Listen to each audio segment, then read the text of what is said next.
Почему-то бізде гормон дұрыс болмай қалады. Гормон препараттарын ішу арқылы мынаны емдеу деген нәрсе бұл мен үшін өте дұрыс емес нәрсе. Себебі гормонды емдемейді. Гормон біздің өзімізде бар. Оған сырттан синтетика керек емес.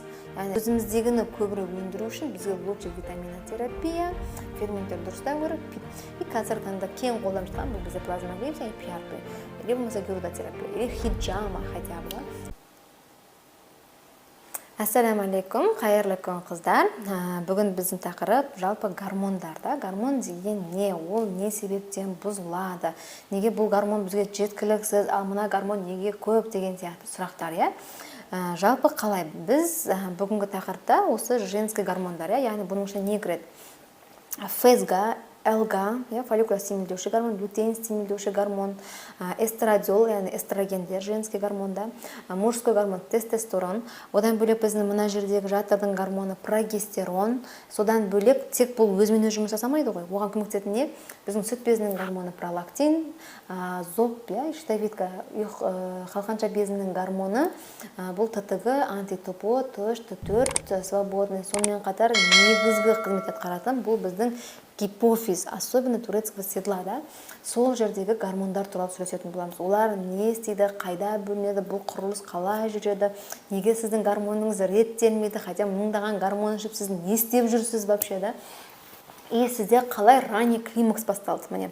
Осы туралы сөйлесетін боламыз. Ендеше эфирді соңына дейін көріңіздер, лайк басуды, комментарий жазуды кетпеңіз, және де бұл эфирді міндетті түрде кімнің етекір циклы дұрыс емес, және кім жүкті бола алмай жүр, барлығы көруі тиіс. Сондықтан поделиться етуді ұмытып кетпеңіз. Түсінікті ме? Ендеше қалыптыда бізде гормон дұрыс бөліну үшін ең бірінші біздің мына бас миымыз дұрыс жұмыс жасау керек. Яғни біздің мынада тұрған гипофиз негізгі ұйқы, ол ұйқы кезінде мелатонин бөлінеді, дұрыс бізде ферменттер бөлінеді, дұрыс гормондар бөлінеді.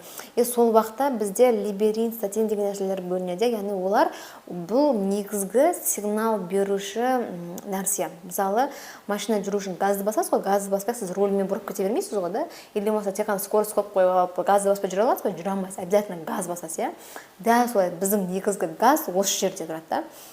Сондықтан бұл нәрсе бізге сигнал береді. Ал так, щитовидка оян, молочница оян, молочный желез, да? И давай яичники оян, бүйрек без оян деп бәрін сигнал беріп отырады. Сонда бізде мына жерде түнде бізге сигнал келеді. Так, сен щитовидка, қалқанша без жұмыс жасау керексің, давай оян дейді. Сосын бізде мына жерден бөлінеді ТТГ, антитопо. И ТОШ, Т4 гормондар бөлінеді. Бұл гормондар не істейді? Бұл гормондар бізді осы бастан кейін мына жақ бөлінгеннен кейін осы дұрыс бөлінсе, біздің сүт безінің гормоны дұрыс бөлінеді. Яғни емізулі әйелдерде сүт құнарлы, как положено шығу үшін олардың мынау да дұрыс болу керек, та? Емшектен шығарғаннан кейін де бала қалай ембе қойды, солай бізде максималды 3 айдың ішінде сүт тарылу керек, яғни жоғалып кету керек, азаю керек. Сол кезде біздің щитовидка дұрыс болса, ол бірден азайып кетеді, да, міне. И осы гормон бөлінгеннен кейін ғана бізде пролактин гормон бөлінеді. Бұлардың бәрі қалыпта бізде бар. Тек оның нормада тым көп болмау керек, тым аз болмау керек, да. Одан кейін бар біздің бүйрек үсті безіне барады, өрден кортизол қайтады. Так, кортизол тұр дейді, И одан кейін бар біздің аналық безге барады. Сөйдің ол өзінің гормон бөлінеді, эстрогендер. Одан кейін бар сол арқылы прогестерон, яғни бұл жатырдың ішкі қабатының гормоны түзіледі, міне. Содан бізде етекір цикл келіп отырады, да. Енді бізде екі түрлі фазамен жүреді, яғни фолликулярлы фаза және де лютеинді фаза. Фолликулярлы фаза дегеніміз бұл овуляцияға дайындау әйелді. Егер жүктілік орын алып кетсе, онда лютеинді фаза ол жүктілікке дайындайды, немесе келесі екінші етекір циклына дайындайтын кезең. Сол гормондар жұмыс жасайды. Енді почему-то бізде гормон дұрыс болмай қалады. Біреулерде тума, біреулерде жүре пайда болады, біреулерде после выкидыша, после түсіктен кейін, да, яғни біреулерде жаңағыдай қаты қан кету болып, содан кейін біреулерде почему-то вот шейкасын күйдіреді, бірақ гормональды бұзылыс болады. Ал біреулерде қайта күйеу измена жасайды, яғни есігінен түседі, обморок, түрі обморқа түседі, и сразу оларда осы етекінің проблемасы болады, Неге? Себебі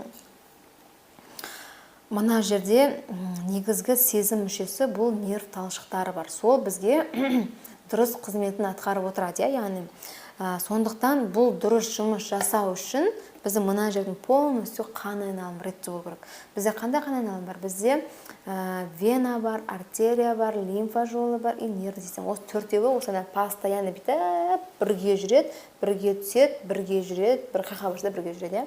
Яғни көмірқышқыл газын жібереді, оттегіні қабылдайды, лимфа арқылы мусорларды жинайды, грубо айтқанда, и нерв арқылы сезімталдықты береді. Осылай қызмет атқарады. Когда осы төрт системаның біреуі бұзылады, хоть ол баста, хоть мына жақта, мейлі мына жақ, мейлі жаңа бүйрегіміз, или біз жатырмыз, уже сразу бізде гормон бұзыла бастайды.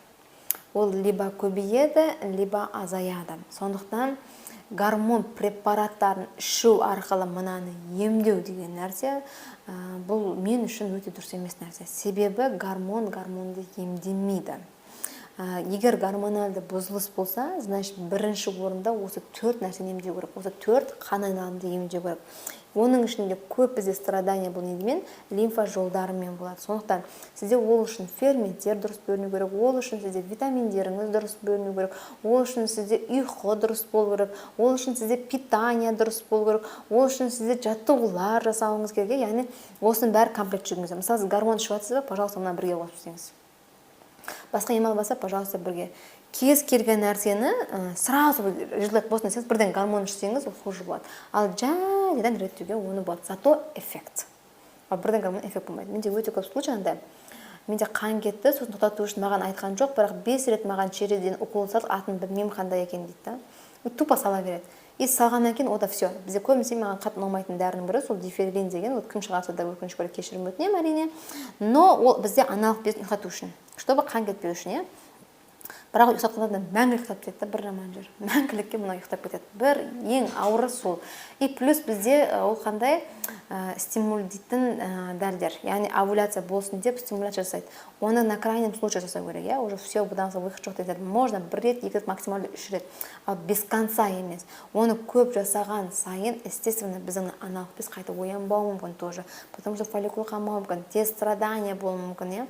Поэтому сізге гормонды ішер алдын, сіз гормон екенін түсінбейсіз ба, значит, сізге врач айтады, күніге бір уақытта дейді. Күніге 6, күніге 9, күніге 8 десе бір уақыт айтуы мүмкін в основном. И сол гормонды берген кезде сіз сұраңыз, егер болса дәрі берген сұраңыз, гормон ба деп сұраңыз. Егер бұл гормон дейтін болатын болса, бірінші дұрыс па сіз ішіп жүрген нәрсе, әлде жоқ па? И не үшін, и оған қандай эффектісі бар? Сол туралы қазір не көп бізде интернетте ақпарат өте көп. Ашасыз, фукс салып жібересіз, атын бәрін шығарып береді сізге. Поэтому гормонды ішер алдын сіз бірінші дұрыстап білу керексіз. Себебі гормон біздің өзімізде бар. Оған сырттан синтетика керек емес. Яғни оған табиғи емес өнім керек емес, жасанды өнім керек емес. Ол итак біздің өзімізде бар. Сол өзіміздегіні көбірек өндіру үшін бізге лучше витаминотерапия, ферменттер дұрыстау керек, питание и лимфоцит жему керек, контрастный душ деген сияқты қабылдағаныңыз дұрысырақ. И қазіргі таңда кең қолданып жатқан бұл бізде плазмолипсия и PRP, или болмаса гирудотерапия, или хиджама хотя бы, да. Осындай әдістер арқылы сіз гормондарыңызды реттей аласыз, иншалла. Сіздермен бірге болған доктор Сейт Жаппарова, гормондар туралы бәрі түсінікті деген ойдамын. Егер қандай да бір гормондар туралы түсінбеген сұрақтарыңыз болса жазыңыздар, и әр гормонға жеке-жеке иншалла алдағы уақытта видео түсетін боламыз.